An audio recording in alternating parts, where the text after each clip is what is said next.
sleep by 6 a.m. and wake up for a paper that's by 9 a.m. There's something that happened to me, right? I think I had a paper by 9 a.m. I slept by like 6 a.m. I forgot. You know what to write. You're too tired to write. Please don't stress yourself. Don't stress the person that is marking. Don't stress God. Don't stress anybody. Sleep well day before your exam or day before your test. It's not even that big of a deal. It's just academics.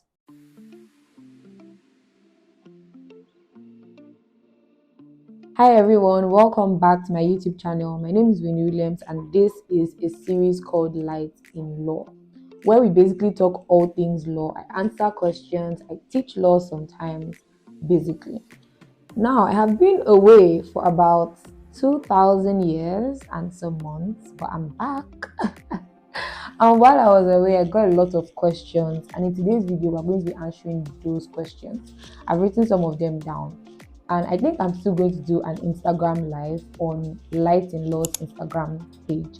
So if you're not following, I'm going to put the picture thing here. If you're not following Light in Law Instagram page, you should, because you can ask questions directly and get answers. So follow the page. So yep, we'll be going right into it. I got a couple of questions. I read them out and then answer. Good. Let's go. So the first one is, how do I structure my study group? So on LinkedIn, if you're not following my LinkedIn, I think I made a post about how impactful study groups were for me while I was still in school, right? And I am the hugest, biggest, mightiest advocate for study groups. So if you're saying you're an introvert, you're da da da, you're missing out on all you can benefit from being part of a study group. And someone reached out to me and said there wasn't a study group, and she wanted to start one, which is perfect. That's what I did. I started one. So she's asking, how do I structure my study group? So how my study group was, thinking about my study group makes me so happy. It was a ride. So, anyways, we met. Some of these things they are not cast in stone, and you know how people can be. Some people may not be able to come, other people may be able to come. So make sure. My number one, would I say advice is make sure you know that it's flexible, but don't make it flexible in the sense that nobody takes it serious. But you personally just think of it as flexible so that you don't get angry that people are not coming all the time. Now, we used to try and meet every day. So if we have a test, let's say the test is on Friday. No, not Friday. Let's say the test is on Monday, right? The weekend, Friday, Saturday, Sunday, I stayed on campus. So we would just meet in those days and read together and ask questions. Now, of course, there's no hard fast rule to it, right? But what we did sometimes, I think we did let me say three things in general. First, we would read together. We would actually read it out. Everybody will follow and reading. That's the very boring part. The best part is for all of us to have read before and then we come and do past questions. That's what I suggest all the time. Everybody has read, everybody has an idea, right? And then when we come, we just do past questions because past questions are perfect. They give you an idea of the kind of questions that will come out. They give you an idea of how the lecturer sets their question. So that just keeps you on the right trajectory to answering the question. And most times, like when you go through exam past questions, you find out that the lecturer can even repeat it as a test question. I've had some instances where the test question was just a past exam question. And oh, it's such a delight. It's such a delight for you to see the same exact question that you had answered with a group and then you see it as a test question.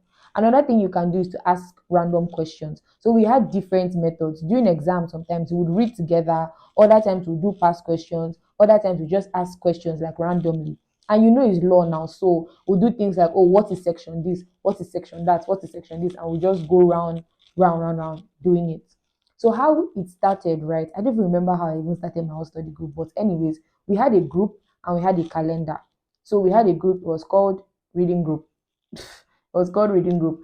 And on Monday, I'll put like Monday commercial law, Tuesday, this one, this one, this one. So let's say classes finish by 6, right? We go to our campus or whatever, and we're back out by, let's say, 8 or 9. So 9 to 10, sometimes we spend a lot of hours there, 9 to 10, 11. During exam, people are there till like 3 a.m. I am not among the thespians of 4 a.m., 3 a.m. readers. I used to be, sometimes I can be, but other times, when it's time to sleep, it's time to sleep. Like, if you don't sleep, this is another even, topic, but if when you're writing exam, don't be a weirdo. Don't sleep by 6 a.m. and wake up for a paper that's by 9 a.m. There's something that happened to me, right? I think I had a paper by 9 a.m. I slept by like 6 a.m. I forgot. You know what to write. You're too tired to write. Please don't stress yourself. Don't stress the person that is marking. Don't stress God. Don't stress anybody. Sleep well day before your exam or day before your test. It's not even that big of a deal. It's just academics, right? So anyways, so this is what we shall used to do. So we had the timetable and then we had the WhatsApp group. So I would text 10 more minutes to meet me in a particular classroom so you can put a particular classroom. Then other times where we were not able to come out and meet physically, we met online. So we can just do a WhatsApp call or we do Google Meets. There's a particular period where we were doing a lot of Google Meets. Yeah, because we were not in school at that moment. So we're reading from our houses, basically. So yeah, you start the group, you do the timetable, invite people. And now when you're inviting people for your study group, don't think you like don't go and gather all the A students. You can be very tempted to be like, okay, let me just invite the smartest people in class to come and do this thing. I get, in fact, if I don't get, don't do that. Invite people that are smart, invite people that are trying, invite people that also are blunt out not even interested. Reach out to everybody because I feel like the flavor of study groups is when you have like different kinds of people. Let me tell you like why I'm saying that. One of the things that helps me the most or helps me the most is teaching people. If I teach you something, it will be really hard for me to forget it. And that's even why this YouTube channel is here. I mean, yeah, I'm happy to help other people, but like every single time I come on to this channel to do a video, right? Or to even teach something, I'm teaching myself. There was one instance, I think it was what's the name of that course? That's like philosophy. Oh, I've been out of school for a while. What's the name of that course? What's the name of that course? What's the name of that course? What's the name of that course? Hey, what's that course in 500 level? That's like philosophy.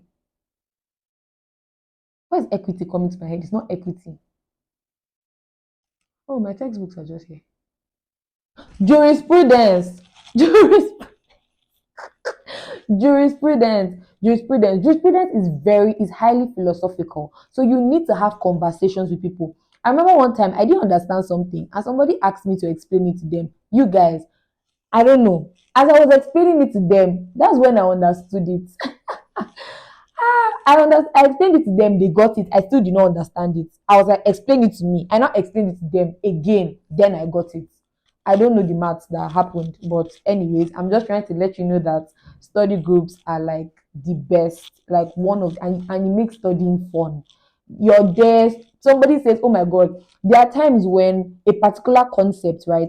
Maybe I'm like, okay, what are the twin pillars of what's the question that of what's the question I can even ask? Maybe just a random question and somebody says something funny, right? But they use the funny thing to explain. Do you get the situation, the question that has been asked? When you're writing exam or when you're writing the test, you can even remember, oh, this person made this kind of remark and everybody laughed. Do you understand? So you will now be able to now connect it and remember and write it down. Nah. Oh my god, study group is such a fun thing. Like I I would recommend 100%, 5,000% recommend that you start a study group or you join a study group. You guys can meet every day. You can meet weekends. Just structure it how you want to structure it. Also helps you to meet new people, make new friends. People of like minds since you're doing your course. That would definitely help you. I think I'm going to do a separate video on study group. You guys let me know because me, I can ramble on and on about study groups. About study groups. Study groups are, I recommend. Anyways, so that's that question. How to structure a study group. I know I just said like a couple of things in the air, but just tie it down to the peculiarity of your school. If you're in a school where they don't allow you come out at night, meaning you probably have to do online. If you're a school where they don't allow you to carry phone, meaning you probably have to do study groups after immediately after class or during break time. Do you get? So yeah, just structure it that way. But one thing I would say, have have a calendar of what you're reading every day. Try and meet up two, three people, keep a time, 1 hour. If it expands 1 hour, great. But try and say 1 hour.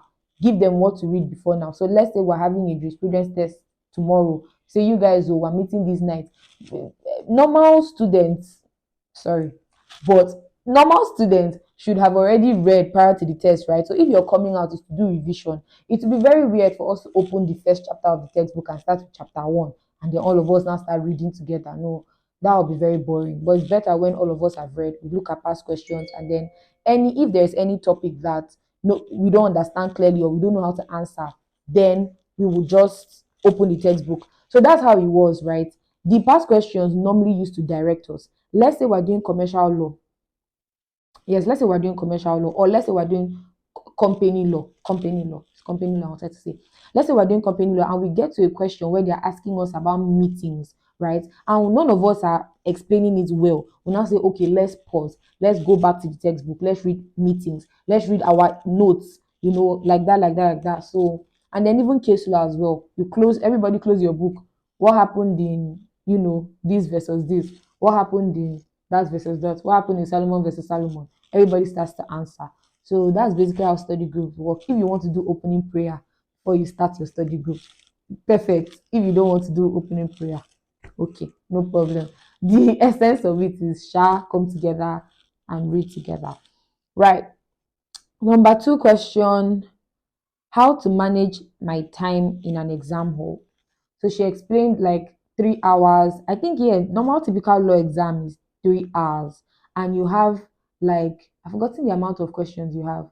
If you guys give me like 30 seconds, I'll probably be able to remember. I think there are four. 3 hours later. Yeah, six. Six questions, answer four. At least for my school, Sha. Don't know what they're doing at school. So now, right, 3 hours. How do I do this? First, speed in exam. I feel like this video is going to be long. I feel like speed in exam, they are like one, two, three. Okay, let's say there are two phases. First phase is before exam, and then during exam rather. Before exam, if you read sufficiently, your speed during exam will be supersonic. Before exam, if you do not read anything, your speed during exam is going to be tortoise crawling speed. What am I trying to say? The first thing to speed is to know what you're writing. It is terrible for you to be going fast in the wrong direction. Oh, imagine you're there and all the answers that you're writing, they are wrong. So please, before we start with actual speed during the exam, let's talk about the fact that we all know that you should have read sufficiently before you write the exam, right? So now for reading sufficiently, yes, some lecturers are so Father Christmassy that they give area of concentration, but I I read area of concentration. Let me tell you how I do it. I read everything. If they say area of concentration is this, and this, right? I read this, and this, and this, and this, and this, and this, and this, and this, just in case. Just in case I don't have trust issues. It's just in case, because some people like to do surprise pack inside the exam hall, and I don't like surprises. So please make sure you read sufficiently. You get? And now don't try and read everything. Oh. I'm saying focus on your area of concentration, but touch every other thing. Do you understand? Now, during exam, you have 3 hours. Immediately they say start, read all the questions. That's what I do. I read all the questions and pick the ones I know. So 6 questions, answer four. Some people they'll open, read number one, start to answer number one. What if number five is easier than, like, you get? So read your whole question paper. I read everything. Try and read the whole questions and then start to put like my strengths. okay, some people do, I don't know, some examiners, they don't, some people in like invigilators, they don't allow you to write on the paper. That thing is to like, I'm like, I want to put out the cases so that I know. But anyways, you can go to the back of your answer booklet, depending on the peculiarity of your school. I have to put that caveat there. And then number one, so put out the cases, you know, oh, I know this case, you write it down. Number two, all of this one, I write it down, you write it down. It seems like you're wasting time, but trust me, okay, maybe you don't trust me, but I promise you, okay, maybe I don't promise you, I can assure you, okay, maybe I can't assure you, personally it works for me.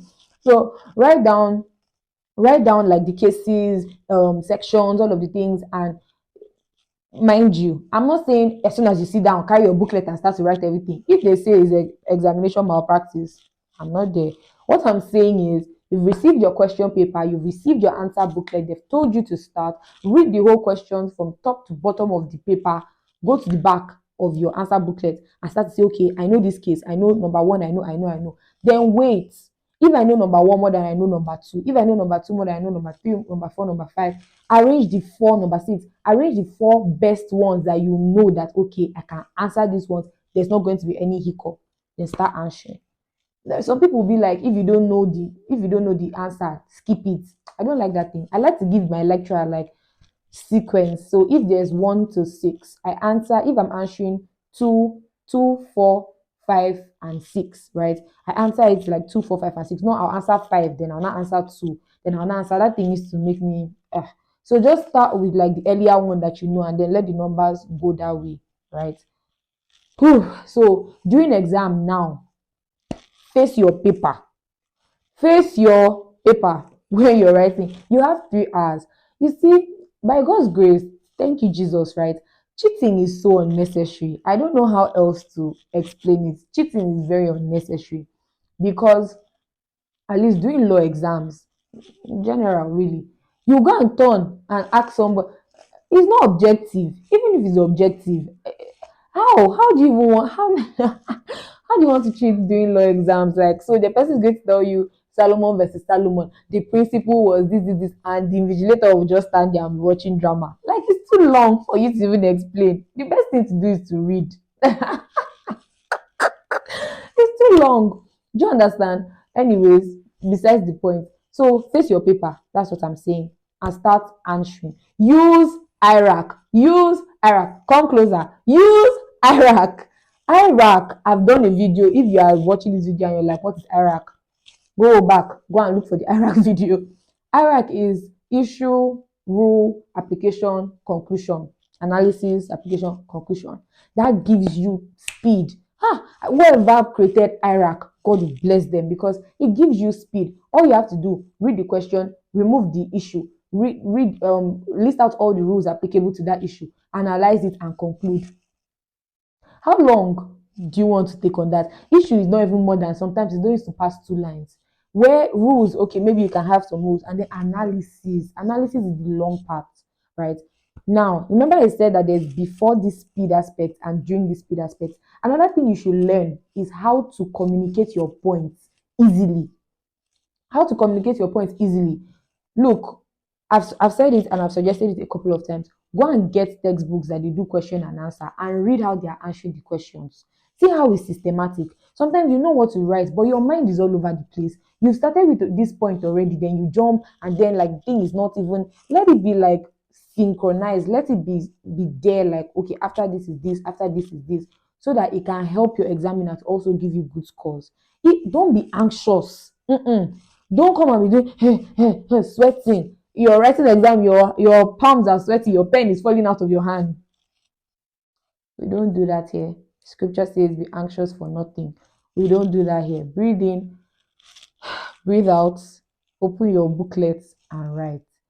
Please, I like sitting in front during exams, right? But if you're the kind of person that when you're sitting in front, like in my school, there's this big television, and you'll see and you'll see your time. The time is just looking at you. When you like raise your head, you just see the time. That can give you extra anxiety. Look for somewhere else and sit where you're not facing the clock. Do you get? But still be conscious of time.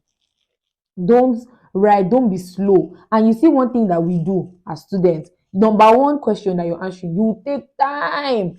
You talk.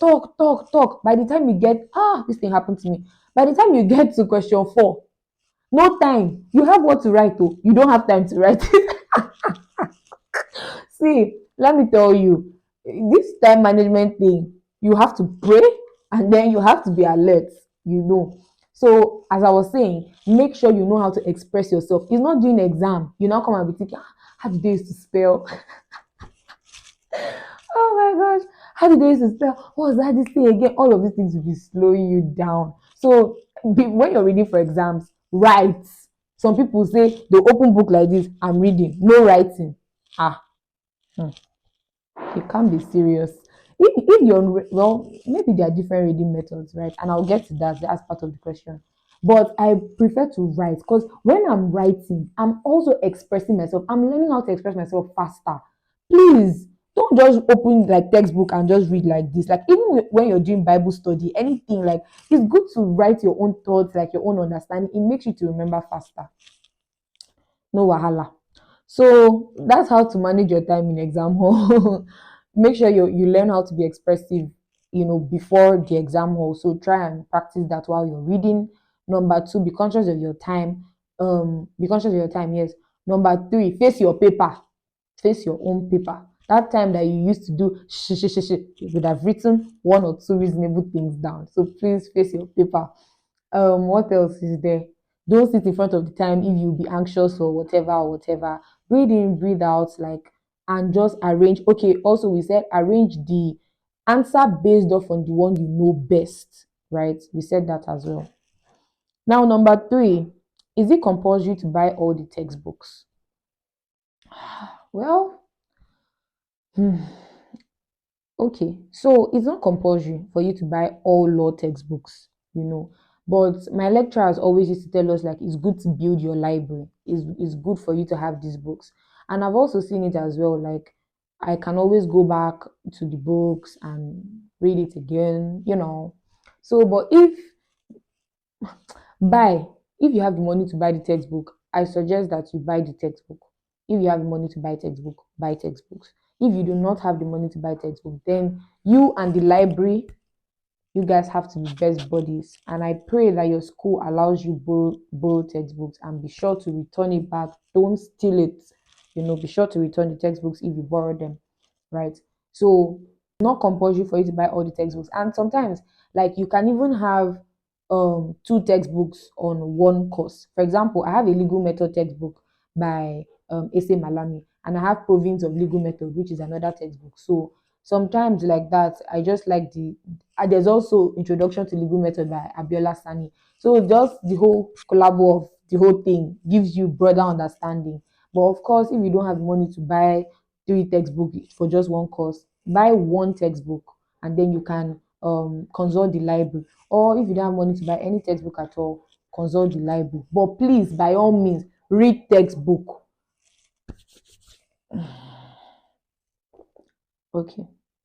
So number four question is IRAC only applicable to 100 and 200 level students?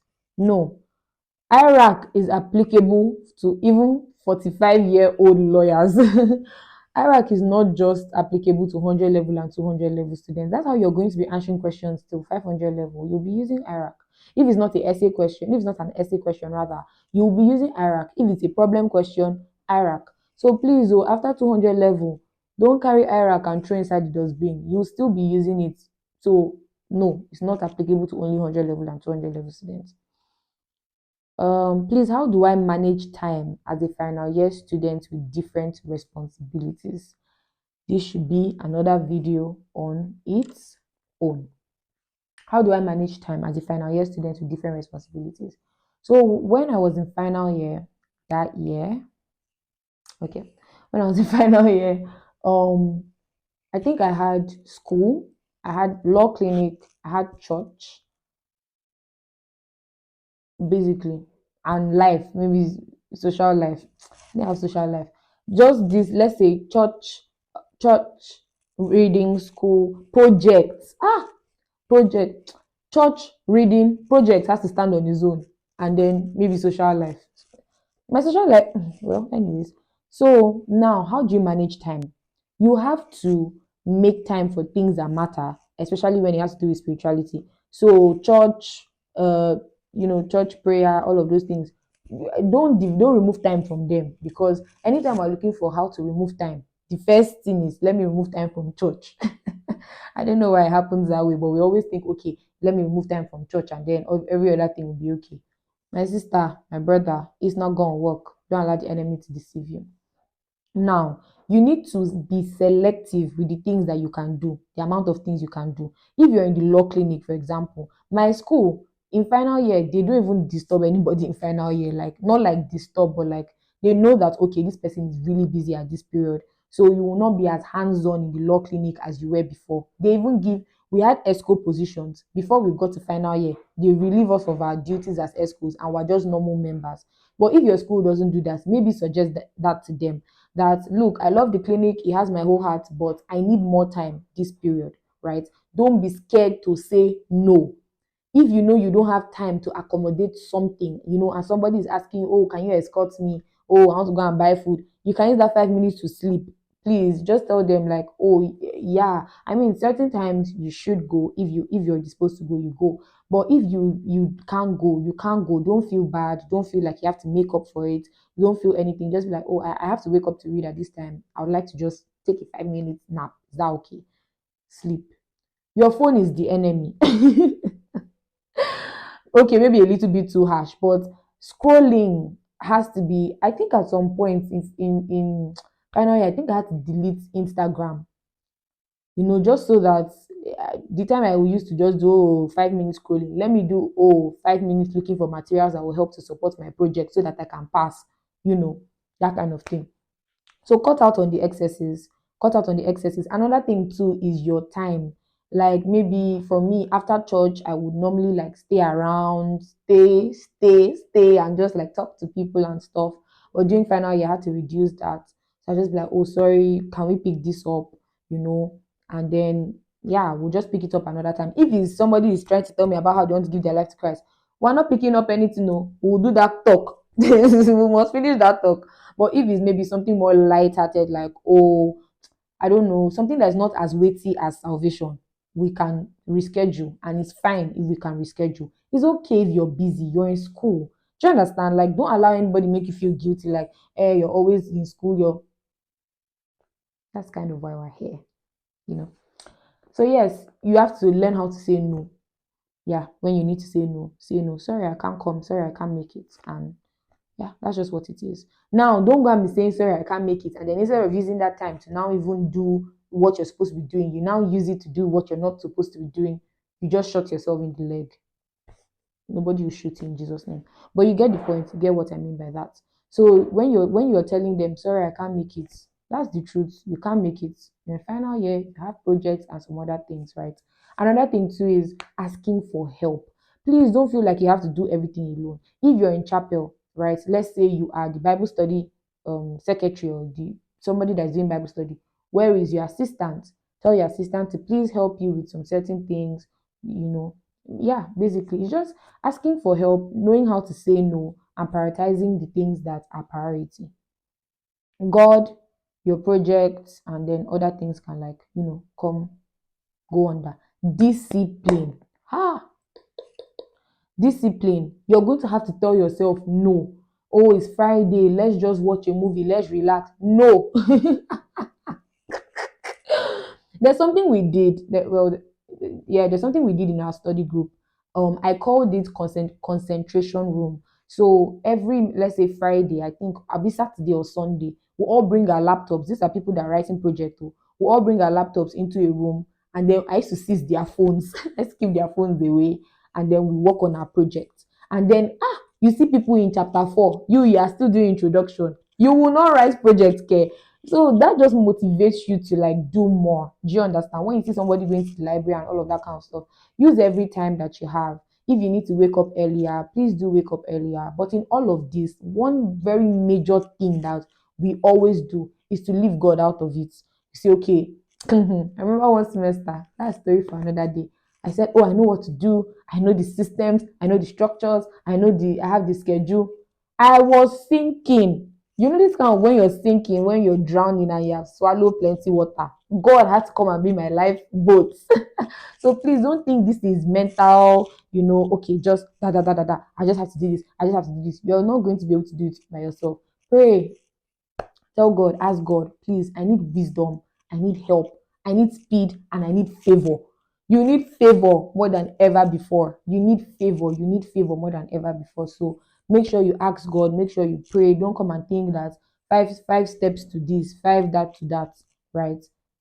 Anyways, that is it. So that's how you can manage time. There's a lot more to say about that, but you know, that's how you can manage time as a final year student with different responsibilities. Now, what is the best study method? How I study, every single time I'm reading for something serious, if it's a test, if it's an exam, I write. What I mean is that I read my notes, I make notes in class. I make notes. That's another video. You have to make your own notes. Don't ask for any other person. I don't like when people ask for notes and it's not like they missed the class, they just did not want to write in the class. Why? When you write, writing is such, I don't know the scientific thing, maybe I'll look it up. I don't know the scientific science that goes on in writing, but it helps you to retain so much that you have read or so much that you are listening to. So while my lecturer is in class, I'm writing. I'm like, any word you say, I write it down because I know that this thing is going to be important. Now, when I'm reading as well for exam, I also write it down. So I'll normally just get like these books. They are huge, but like books like this. Look how pretty they are. These kind of books. And then what I'll typically do, so I think this was like my 100 level notes. So what I'll typically do is while I'm reading, I'll be writing down. Do you get? While I'm reading, I'll be writing it down. So yeah, so this is mostly what my notes look like. This was when I was reading Akja 2015. Can you see how structured they are? Like, I use color pens. I like to make reading interesting, right? If I just use only one color of pen, it becomes weird. This was a 100 level or 200 level. I still used to use blue pen by this time. So I put some of the sections in different bubbles and just write the sections, the what the section is saying, the case law that applies, and basically the explanation. Just like that, just so that most times when I'm writing tests, I have this flash memory of how it looks in my notes and the color of pen that I used. Do you get? So no, I'm not micros. I don't have photographic memory. So we have to, find ways to ensure that I remember this thing. So while I'm studying, I am sure to write down. Some people argue that it is time consuming, but I argue that it allows me to remember faster. So if it's time consuming, what that means is you need to start early enough. Duh. So please make your reading fun. Make your reading fun and yeah. What question are we answering? Okay, best study methods. Yeah, so I always write down when I'm reading and then I use Quizlet. Quizlet at this point, I've mentioned them on every single video. Quizlet is an app where you can use e-flashcards, right? So please go and watch how to remember case law if you need to know the explanation of Quizlet. But it helps you to remember case law, right? It helps you to remember sections as well. As I'm reading, I write down. As I'm reading, I write down. As I'm reading, I write down. Close the book, ask myself questions, or tell somebody to ask me questions. Or in study group, I put questions. So this is just like an elevated or like a higher level or method of sticking to that whole idea. So please write down as you read. Don't just open textbook and just read. Well, some people it works for them. They open the textbook, they read and it's in their head and they understand. For other people, you have to open textbook and write down as you're reading. Write down as you're reading. Open your notes, write down as you're reading. Helps you to remember. Another thing too is understanding that you need to, how do I explain it? You need to understand what your lecturer is saying. So sit down and look at them, open your ears and listen. Like, if you're not paying attention, how will you remember? Don't go to class and you're pressing your phone. Don't do that. Like, you will not remember. Anyways, all right. So the last question I think is how to choose electives. This is a good question. How do I choose electives? So you know that at different classes, at different levels, you start to choose electives. So I'm just going to talk for law courses in general. Sometimes, so for me, for example, intellectual property law was not compulsory, was an elective. Energy law was an elective. ICT law was an elective. Public international law was an elective. I think what I had to do was ask myself, which one do I like? Right? Which one? Not which one is easier to pass. Which one do I like? Which one do I see myself doing? You know, and then I just followed on in that line or in that course. So if you like intellectual property law, obviously when it's time to choose electives, choose intellectual property law. Some of them are tied together. Some of them like they are not really tied together. For example, if if you did energy law, then doing oil and gas is better because you already have an idea of energy law, so it just enters into oil and gas, right? Other times, it depends on the kind of lawyer you want to be. If you want to be an entertainment lawyer, you know that intellectual property law is what you have to do. If you want to do taxation law is what you have to do. Don't think too much about it, right? Don't think too much about it. Some other people say, like I knew some people that were kind of they had an idea of all of them, so they would read other textbooks even if they were not doing that course, just because they wanted to know. So you can also do that as well. Please don't pick elective based on is the lecturer wicked. What? Me, well, I try not to, think of it that way. I just choose elective based on what I like and what I want to do. Whether the lecturer is wicked or not, for me, they will shall favor me. They don't have any choice than to favor me. So whether they are wicked is not really my problem. So let that not be your disposition towards things. Or you ask, is it easy? Nothing is hard. So just go ahead and do the course that you want to do, right? Don't run away. Imagine you wanting to do IP law. You want to be an entertainment lawyer, and then you did not do IP law in university because your lecturer was wicked. Okay, no problem. Now go and pay for courses and buy textbooks so that you will now read what you did not want to do before. Sorry. But anyways, guys, those are the amount of questions. Those are the questions I can answer for now. I think we answered like 7 questions. And basically, if you guys have more questions, put them in the comment section or follow the Instagram. I hope this thing enters my hand when I'm editing. Follow the Instagram page and you can ask your questions there as a DM. I hope this video was helpful. Let me know what part was helpful. Share this video. No gatekeeping. This is a no gatekeeping zone. Like, comment, subscribe, do all of those fun things. Thank you so much for watching this video. Bye.